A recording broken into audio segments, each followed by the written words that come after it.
What was Eden? No, really, take a moment. What was Eden? It's a question we all kind of just ignore and push to the side, and for good reason. It really pushes the suspension of disbelief for modern Western Christians. I mean, you have two magical trees, which give you fruit that give you superpowers when consumed, a man made from dirt, a woman made from the rib of a man taken in a surgical procedure. You have a talking snake, and you have a sword of fire that floats and moves on its own. It's kind of hard to wrap your head around that one. But it is where it all began. It is the why to Jesus' what. Jesus was our Savior, who died on the cross for us. Why? Because we fell in Eden. Without Eden, without what happened in Eden, the cross would not have happened. So it's very important. It is integral to the salvation story. It is vital. It is not vital for your salvation. All you need to know for that, I believe, is that you need a Savior. But it is important to understand the full history of humanity, why we are, how we are, and what we are. Now, what parts of it were literal or metaphorical don't really matter much to me, because at least Adam and Eve were literal. So these were real people that did real things that caused real repercussions. Paul is clear Adam and Eve were real in Romans 5:12 through 21 and 1 Corinthians 15:21 through 22 and 45 through 49. And Luke is clear that Adam was real in Luke 3:38, where he places him at the start of Jesus' genealogy. Jesus himself is clear they were real because he mentions a historical Abel in Matthew 23:35. But as for the rest of it, it could have been metaphorical. We have scholars like Dr. Michael Heiser who put forth this mythohistory. It's a term to refer to where real historical events are immortalized in myth. For instance, the most famous example would be the Iliad. The Trojan War, scholars agree, most likely happened. Achilles, likely a king, likely a real king or based off a real king. But an invincible man who could only be hurt in his heel because he was dipped as a baby by his mother in a magical river, that probably didn't happen. I don't know about that. Eden could have been literal, could have been full metaphor. I believe at least part of it was literal. And as for the rest, the reason why I don't care is because regardless, it symbolizes the same thing. Whether they were literal trees with bark and leaves, or they represented something else that Bronze Age people were just not able to understand, so God gave them trees as imagery. It doesn't matter because they symbolize the same divine truths. God does that with everything. We are symbols of a divine truth. So, everything relates to something else. Earthly shadows of divine reality, as some like Heiser would say. Now that being said, what was it? Where was it?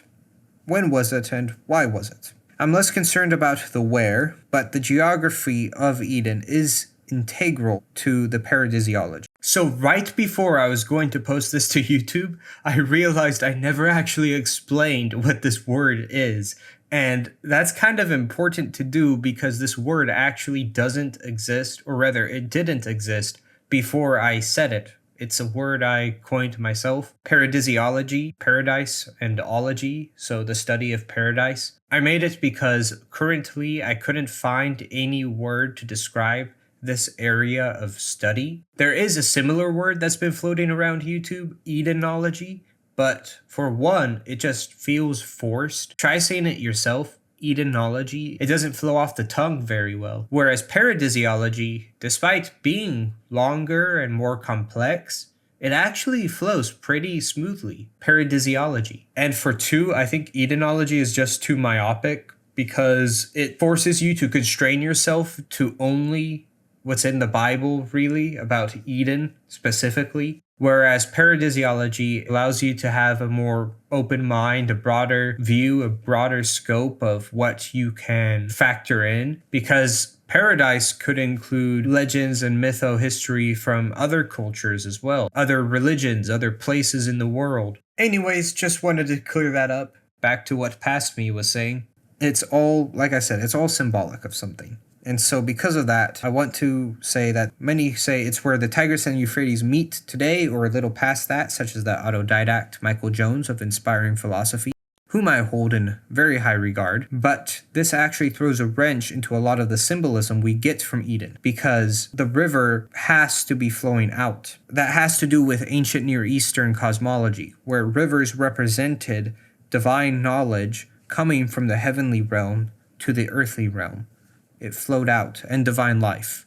You see this in Revelation 22, where the river of life flows out from the throne of God, as well as in Daniel 12, when the golden angel, who is clearly high-ranking, he floats above the river when he dispenses this new final information for Daniel. And he has two angels on the shores of the river that he's talking to, and ultimately to Daniel. Why are they at the shores? Because they're receiving the divine knowledge from the higher ranking angel. And finally, you see this in ancient Jews, where they would meet if they didn't have a synagogue and they weren't near the temple, they would meet at rivers. And you see this with ancient Christians as well. They followed this tradition, especially during times of heavy persecution when meeting at a building was too dangerous. So they would go out and meet at a river. Now, why do they say it was flowing into? Part of it is because where the Tigris and Euphrates start from are not connected, but they are connected where they end. I think that's really the big reason why. And to justify this, they look to this Hebrew word yotze, which means coming out from, moving out from.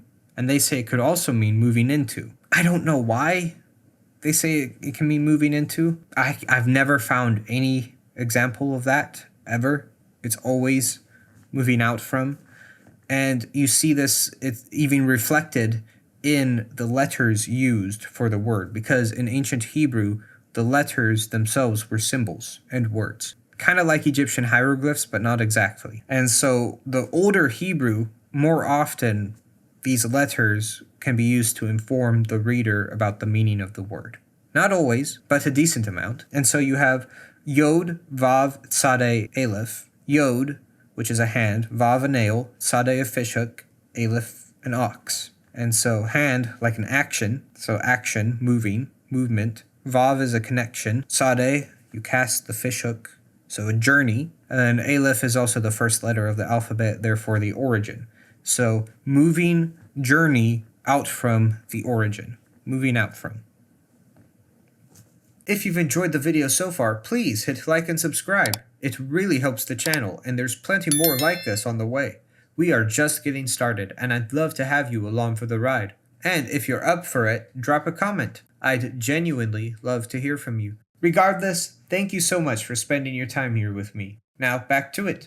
Now, the Bible Project, who I also hold in very high regard, though they get some things wrong, they put Eden on a mountain, but I think they're slightly off. Yes, there is a cosmic mountain. It's where the divine council met. All of that is true, and it is tied to Eden. But I don't think the mountain is Eden, or rather, Eden is not the mountain. I believe Eden was a region with a cosmic mountain inside of it.